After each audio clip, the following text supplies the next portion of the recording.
ఉన్న బంగారాన్ని విడిపించి ఆ రోజు ఆన్లైన్ రేటుకే మేము కొంటాం. Sharma gold company. By by Jagan, by by Jagan. గుర్తుపెట్టుకో, ఈ రోజు నుంచి నీ పతనం మొదలైంది. నీ క్రిమినల్ సామ్రాజ్యం కూల తొయ్యకపోతే నా పేరు పవన్ కళ్యాణ్.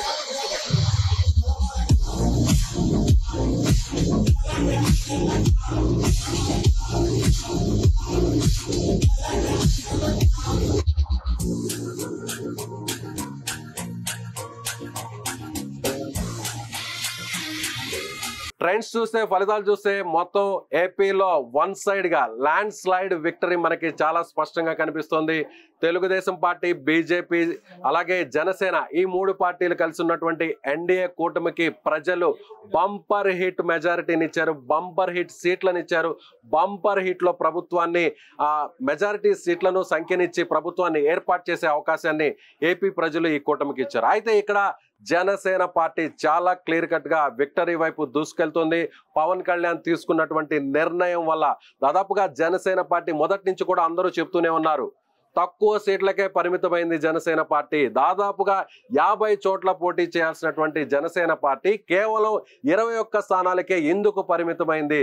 దాదాపుగా 7 నుంచి 8 స్థానాల్లో లోక్సభ స్థానాల్లో పోటీ చేయాల్సినటువంటి జనసేన పార్టీ కేవలం 2 స్థానాలనే ఎందుకు తీసుకుంది అంటూ కూడా అనేక మంది రాజకీయ విశ్లేషకులు, అనేక మంది పొలిటికల్ సర్కిల్స్ లో ఉన్నటువంటి నాయకులందరూ కూడా విమర్శలు గుప్పిస్తూ వచ్చారు. వాటికి సమాధానమే ఇప్పుడు కనిపిస్తున్నటువంటి ఈ రిజల్ట్స్. ఎందుకంటే పవన్ కళ్యాణ్ మొదటి నుంచి ఒకే ఒక్క మాట చెప్తున్నారు, తక్కువ సీట్లలో పోటీ చేసినా ఖచ్చితంగా 100కు 100% గెలవాలి, 95% సీట్లను మనం సాధించాలి.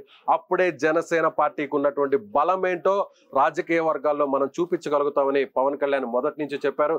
సో అది చాలా స్పష్టంగా మనకు కనిపిస్తుంది. దాదాపుగా 21 అసెంబ్లీ స్థానాల్లో జనసేన పార్టీ పోటీ చేసింది కేవలం 2 స్థానాల్లో మాత్రమే. అంటే పోలవరం, అదేవిధంగా రైల్వే కోడూరు, ఈ 2 స్థానాల్లో మాత్రమే జనసేన పార్టీ వెనుకంజలో ఉంది.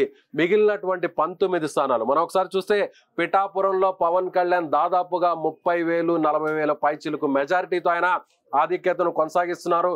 పవన్ కళ్యాణ్ సంబంధించినటువంటి ఆ పార్టీ నాయకులు చెప్తున్నట్టుగా 1,00,000 పక్కన పెడితే ఖచ్చితంగా 50,000 మెజారిటీ మార్కును క్రాస్ చేస్తారని మాత్రం ఈ ట్రెండ్స్ చూస్తే, ఈ రిజల్ట్స్ చూస్తే మాత్రం మనం చెప్పవచ్చు. మరొక వైపు మిగిలినటువంటి స్థానాలను మనం ఒకసారి పరిశీలిస్తే నర్సాపురంలో బొమ్మిడి నాయకర్ గెలవబోతున్నారు. అదేవిధంగా నిడదవోల్లో కందుల దుర్గేష్, ఆయన కూడా సీనియర్ నాయకులు, ఆయన కూడా చాలా స్పష్టమైనటువంటి ఆధిక్యతతో దూసుకుపోతున్నారు. కాకినాడ రూరల్ ఆ పార్టీకి సంబంధించినటువంటి కీలక నాయకుడు పంతం నానాజీ కూడా చాలా స్పష్టమైనటువంటి మెజారిటీతో ఆయన ముందుకు వెళ్తున్నటువంటి పరిస్థితి. ఇక తెనాలిలో పవన్ జనసేన పార్టీకి సంబంధించినటువంటి నెంబర్ 2 లీడర్ గా ఉన్నటువంటి కీలకమైనటువంటి నాయకుడిగా ఉన్నటువంటి పొలిటికల్ అఫైర్స్ కమిటీ చైర్మన్ గా ఉన్నటువంటి ఎవరైతే మొదటి నుంచి కూడా పవన్ కళ్యాణ్కి అండగా నిలిచినటువంటి నాయకుడు ఎవరైతే ఉన్నారో నాదెండ్ల మనోహర్, ఆయన కూడా చాలా స్పష్టమైనటువంటి మెజారిటీతో దూసుకు వెళ్తున్నటువంటి పరిస్థితి. ఇక తాడేపల్లిగూడెంలో బొలిశెట్టి శ్రీనివాస్, అవనిగడ్డలో మండలి బుద్ధప్రసాద్, పి గన్నవరంలో గిడ్డి సత్యనారాయణ, నెల్లిమర్లలో లోకం మాధవి. నెల్లిమర్లలో కాస్త టఫ్ ఫైట్ నడుస్తుంది.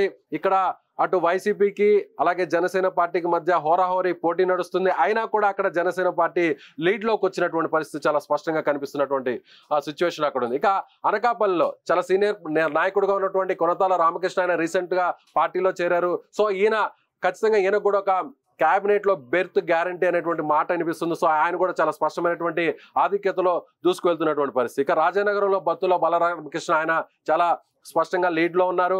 పెందుర్తిలో పంచకర్ల రమేష్, వైసీపీ నుంచి రీసెంట్ గా వచ్చినటువంటి నాయకుడు. ఈయన ఒక్కసారిగా అంటే వైసీపీ నుంచి వలసలు ప్రారంభమైంది జనసేన పార్టీలోకి అంటే ఈయనతోనే స్టార్ట్ అయిందని మనం ఖచ్చితంగా చెప్పాల్సినటువంటి పరిస్థితి. యలమంచిలో ఆ పార్టీకి సంబంధించినటువంటి నాయకులు పార్టీకి సంబంధించినటువంటి వాయిస్ ను మీడియాలో కావచ్చు, సోషల్ మీడియాలో కావచ్చు చాలా బలంగా వినిపించేటువంటి ఎవరైతే సుందరపు విజయ్ కుమార్, ఆయన కూడా లీడ్ లో ఉన్నారు. అలాగే రాజోలులో వరప్రసాద్, రాజోలు మనం ప్రత్యేకంగా చెప్పాల్సినటువంటి పని లేదు. గతంలో జనసేన పార్టీ ఒంటరిగా పోటీ చేసినా కూడా గెలిచినటువంటి ఒకే ఒక స్థానం రాజోలు. అక్కడ రాజోలులో ఈసారి అక్కడ వరప్రసాద్ ను బరిలో దింపారు, ఆయన గెలవబోతున్నారు. తిరుపతి నుంచి అరణి శ్రీనివాసులు, ఈయన కూడా వైసీపీ నుంచి ఆయన చిత్తూరు ఎమ్మెల్యేగా ఉన్నటువంటి ఈయన వైసీపీ నుంచి జనసేన పార్టీలోకి వచ్చి ఆయన అభ్యర్థిగా అక్కడ తిరుపతి అభ్యర్థిగా పోటీ చేశారు. ఈయన కూడా స్పష్టమైనటువంటి ఆధిక్యతలో ఉన్నారు. ఇక ఉంగటూరులో పచ్చిమట్ల ధర్మరాజు ఆయన కూడా లీడ్ లో ఉన్నారు. భీమవరంలో పులివర్తి ఆంజనేయులు లీడ్ లో ఉన్నారు. విశాఖ సౌత్ లో కూడా ఈయన కూడా వైసీపీ నుంచి వచ్చినటువంటి వంశీకృష్ణ యాదవ్ ఆయన కూడా లీడ్ లో కనిపిస్తారు. ఇక పాలకొండలో కూడా జనసేన పార్టీ లీడ్ లో ఉంది. ఇక మిగిలినటువంటి 2 స్థానాలు పోటీ చేసినటువంటి లోక్సభ స్థానాల్లో 2 స్థానాల్లో మచిలీపట్నానికి సంబంధించి బాలశౌరి ఈయన కూడా వైసీపీ ఎంపీగా ఆయన సిట్టింగ్ ఎంపీగా ఉన్నారు. ఆయన కూడా వైసీపీ నుంచి జనసేన పార్టీలోకి రీసెంట్ గా వచ్చారు. సో ఆయన కూడా చాలా స్పష్టమైనటువంటి లీడ్ లో కొనసాగుతున్నటువంటి పరిస్థితి. ఇక అనకాపల్లి కూడా మనం చాలా కీలకమైనటువంటి నియోజకవర్గంగా మనం చెప్పాలి. కాకినాడ చెప్పాలి. కాకినాడ లోక్సభ స్థానంలో అక్కడ ఎవరైతే ఉదయ్ శ్రీనివాస్ పవన్ కళ్యాణ్ చాలా ముఖ్యమైనటువంటి నాయకుడు, పిఠాపురంలో బరిలో ఉండాల్సినటువంటి నాయకుడు. పిఠాపురంలో ఉదయ్ శ్రీనివాస్ ఎమ్మెల్యేగా పోటీ చేస్తారని అందరూ కూడా ఊహించారు.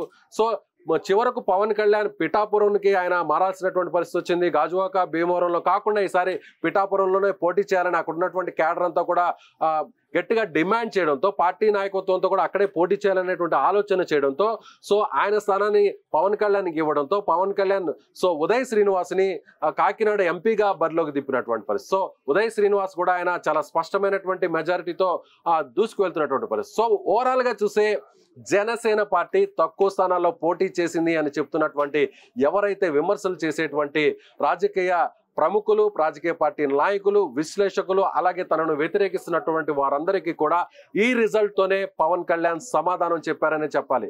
95% విక్టరీతో జనసేన పార్టీ ఏపీ పాలిటిక్స్ లో తిరుగులేనటువంటి ఆధిపత్యాన్ని కొనసాగించబోతుందని మాత్రం ఖచ్చితంగా చెప్పాల్సినటువంటి పరిస్థితి.